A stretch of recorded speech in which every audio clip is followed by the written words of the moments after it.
everybody. Welcome to another episode of Wellness Blueprints. I'm Jess Milner. So glad you're here to nourish your roots with me today. As you know, I'm a master nutritionist, functional blood work specialist, and quantum energy healer.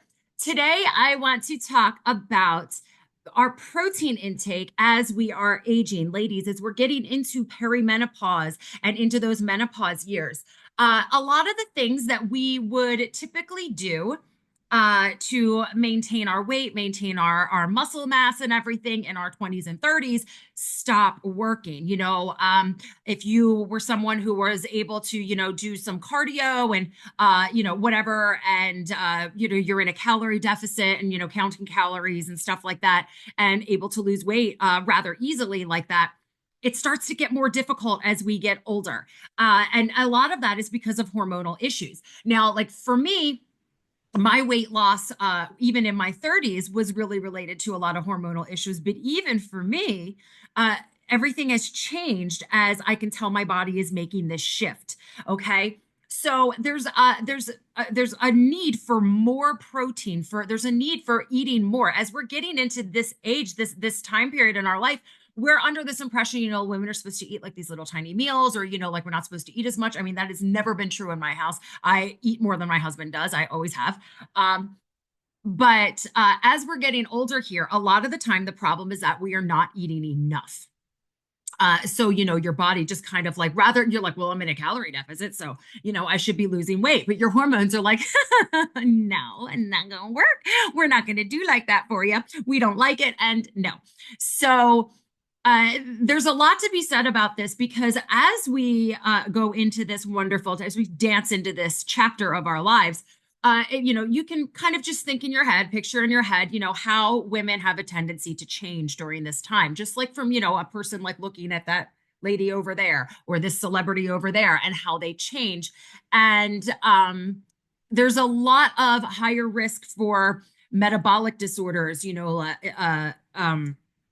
insulin resistance, and all kinds of things like that. Heart disease risk goes up, our hypertension, all that kind of stuff. So, and the reason for that is because, like when you have these metabolic disorders, it's going to lead to things that are, a cardiovascular or a issue and things like that. And it just starts to amp up, osteoporosis. There's all these different things going on. Okay. So we want to make sure that we are nourishing our bodies the best way that we possibly can. And of course, that's going to look different for everybody. But in general, you're probably not eating enough protein. And honestly, I can say that about myself too. I have really amped up my protein intake over the last couple of months. And if you guys follow me around, you know that I do love to lift weights. It is important that you're lifting something. That's going to be something, not just with your protein intake and everything, but lifting rather than like the lots of cardio and stuff like that is going to have a better effect on your body because you want to have that strength. You want to build that muscle. We have, everybody goes through, we lose muscle mass. It's kind of like eats away as we are aging. This is a normal process that happens, and it's happening because your estrogen is tanking. Okay, so it is taking away from that. Your muscle will decrease as your estrogen decreases. Okay, and that is going to lead because this muscle tissue is helping with things like your hormones, okay, which are helping with metabolic processes, okay? Insulin is a hormone, okay? So we want to preserve the muscle that we have and be able to build more. Because another thing, if you are just losing weight, you're not eating enough protein, you're not lifting, you're not doing those kinds of things, then when you're losing weight, you're probably losing muscle instead of fat.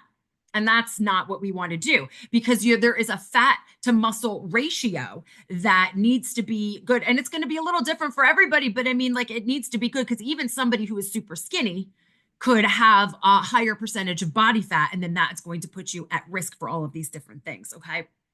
So the number one thing is I don't want you to be focused on the scale. Okay. I pretty much get on the scale maybe once a month. Okay. Because the scale is a big fat lying bitch. And she can just stay underneath the cabinet in the bathroom where she belongs. And you will ask for her advice when you're good and ready. Okay. If you're getting on that scale every day, every other day, your weight is going to fluctuate.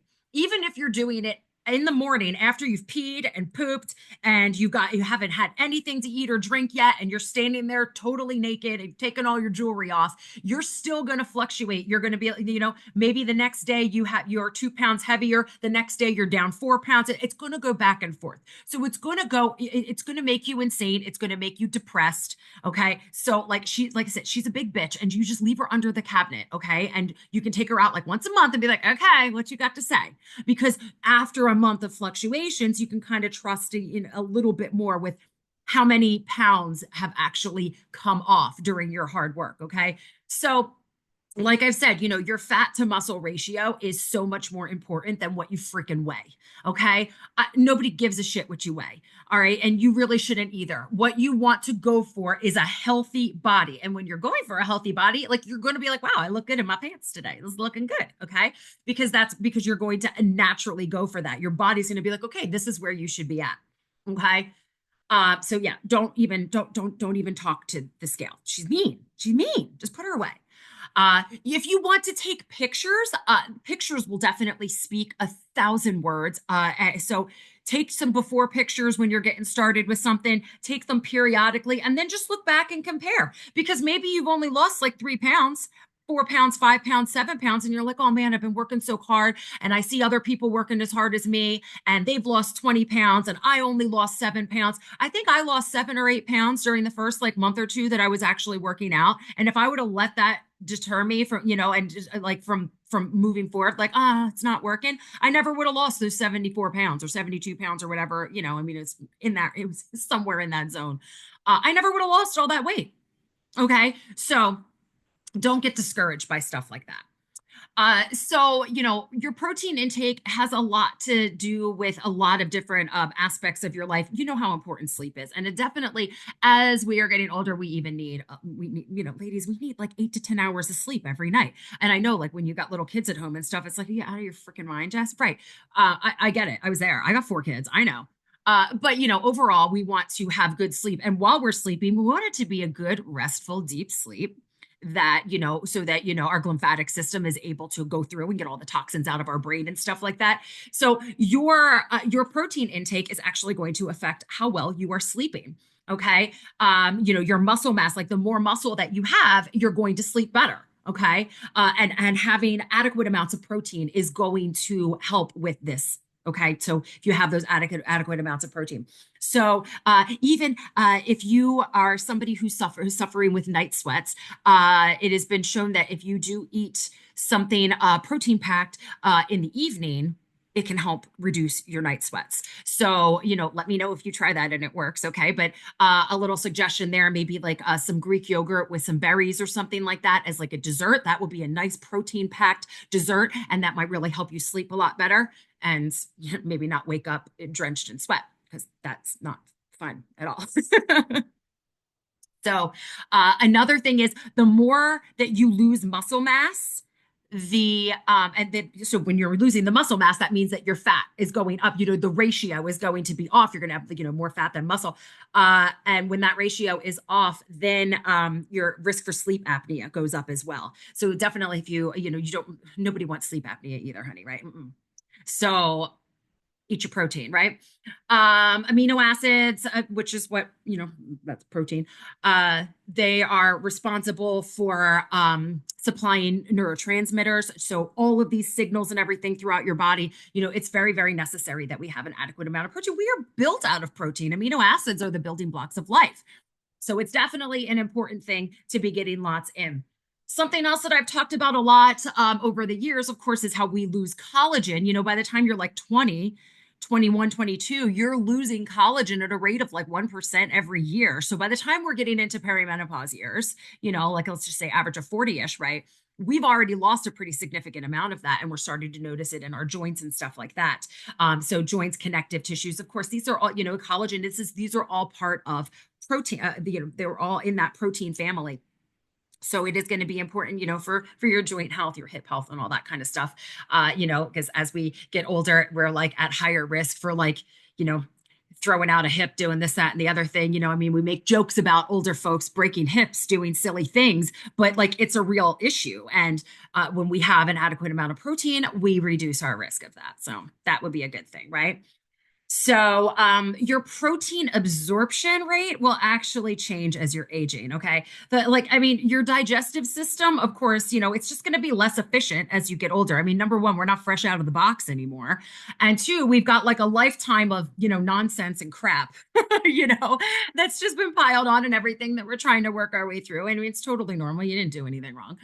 But so you're going to want, digestive support. You're going to want to make sure that like everything is moving well in that way. And of course, stress is going to help with the utilization of protein and everything as well. Just like all of those happy chemicals are made in your gut and everything, stress is going to affect that. So you're not going to be happy. It's also going to affect your protein absorption and utilization. So, as we age, these things are just happening. It's how it is. So you want to make sure that you're getting enough protein. So I actually did make a free protein guide that you are welcome to download. Okay. And it has some different tips on how much protein is in what type of protein, and some other tips on there. So if you would like to download that free, you're going to go to go.deeprootedwellnessid.com/protein. Go ahead and download that. That's my free gift to you. And it's going to be really, really helpful so that you can kind of get an idea of where you should be on the daily. And you'll start to notice how much better you actually feel. You're going to notice how much more satiated you are. You're not going to be super hungry all the time. When you're getting adequate protein, you're not quite as likely to go like shove your hand in the popcorn bag for snacky s'mores in the middle of the afternoon, because your body is sustained and doing much better, because it's getting the things that it needs. When our bodies get the things that we need, the nourishment that we need from the foods we're eating, we're not starving all day long. So, start your day with a good, like protein packed meal, front load your protein in the morning. And there's going to be lots of awesome stuff in that free PDF there. So go ahead and grab that download. That's go.deeprootedwellnessid.com/protein. My free gift to you.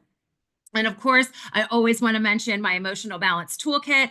I carry it with me pretty much everywhere. These are ways that you can find your calm and find your life, get yourself back to the present where you're supposed to be, at wherever you are, anytime, any place. You don't need a fluffy pillow. You don't need to be in the wilderness. That is just $7. And you're going to go to go.deeprootedwellnessid.com/balance to grab that, and grab a copy for a friend too. Okay, so please like, love, subscribe, leave me a fantastic review, share this with your friends. Ladies, I know you've got lots of friends out there who are also dealing with these things. So if this is resonating with you, because I know I'm looking at it like, okay, so here we are, we need to eat more protein. It is fun to find out that you're eating too little and not too much. So, to get to your hormones to behave a little bit better and help you dance into this next part of your life in the absolutely most graceful way you possibly can. So I hope that I brought you some good news today. Thank you so much for being here with me today. I can't wait to see you guys again next week when I launch another episode. Thanks for stopping in today. Bye for now.